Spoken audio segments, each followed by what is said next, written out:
Hello, welcome to a Moodle how-to guide brought to you by the e-learning team. In this video, we're going to be showing you something really quite special, which is the interactive content. We're hoping that this will sort of change a Moodle and how you use it and how your students use it, sort of in terms of interactive activities and things like that.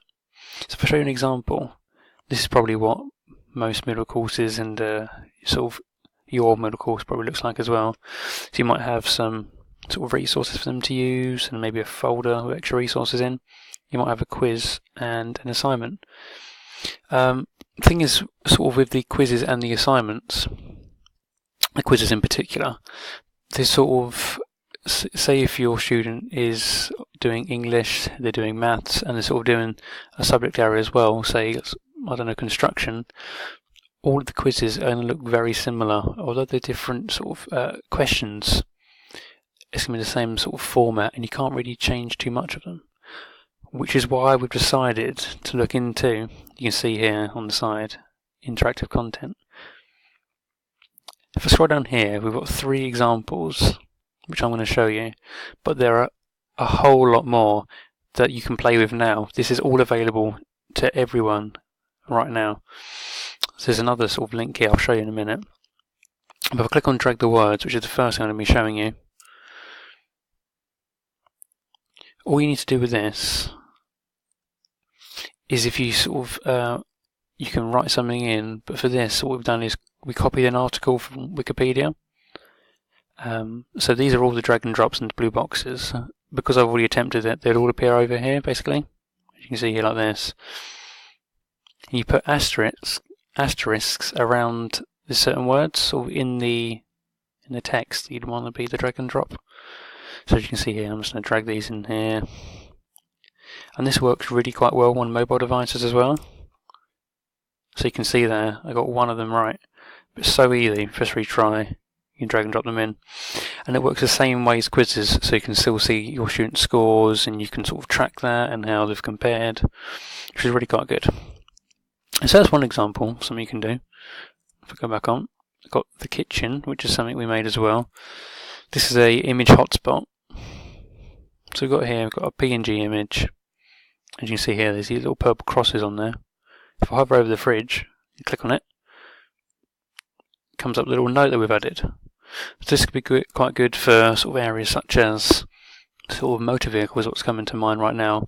You can sort of label maybe an engine, sort of what it does, different part and how it's useful. Maybe quite good. You can also sort of embed a YouTube video in there, and you can have it so it takes up the whole screen. We're currently playing with these as well, so we're not sure of everything that this can do. So here you can see I've bolded the text. So that's one thing you can do. The final thing I'm going to be showing you, an interactive video. If any of you have used sort of eStream and how you can use the interactive videos on there, it's somewhat similar, but this actually works. I'm not sure if it will like it because I've already attempted it, but we'll see. So if I go back a little bit.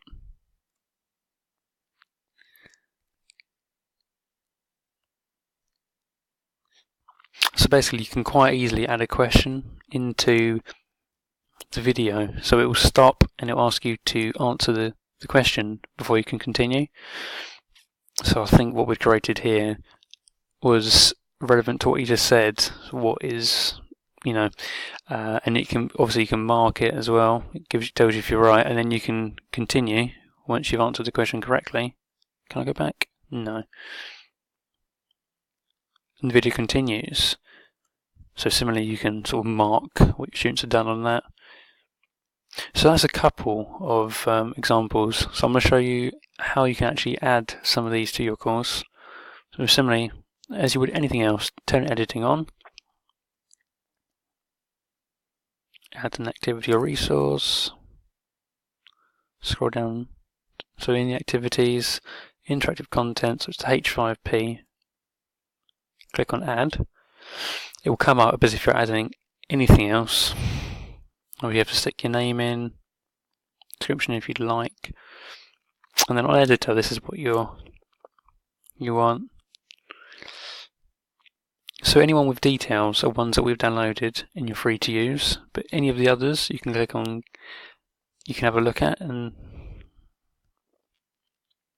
sort of see what they're like. So there's loads and loads of things you can choose from. So the memory game was one we were trying out on our test server, and that works quite well. So there's quite a lot here that we haven't actually used, but there's so much sort of content available. So there's 37 things you can choose from, but obviously because these are sort of made by creators, there's going to be more coming in over time. And obviously you can save and display and sort of have a play with it. But this is something we've literally just enabled the other day, so we're going to have to play around with it as well and see what we can do with it. But if you saw our post on Yammer the other day, you could see in a bit more in detail what this is, because Sam posted a little bit of what this can actually do and why this might be beneficial to your learners. Because I know I've heard from, I've been observing some lessons and sort of taking part in them, some learners are thinking, why are we using sort of the Moodle quizzes? They're quite boring. I've heard some people say they're quite dull. Why can't we use Kahoot instead for everything we do? And that's a good question. So we're hoping that sort of these quizzes will be a little bit more interactive for your learners, and that we're hoping that they'll make them want to use Moodle more. So if you need any help with what I've just covered, please come and see a member of the e-learning team or email us, and we're hoping we can get back to you and advise you of what you can do.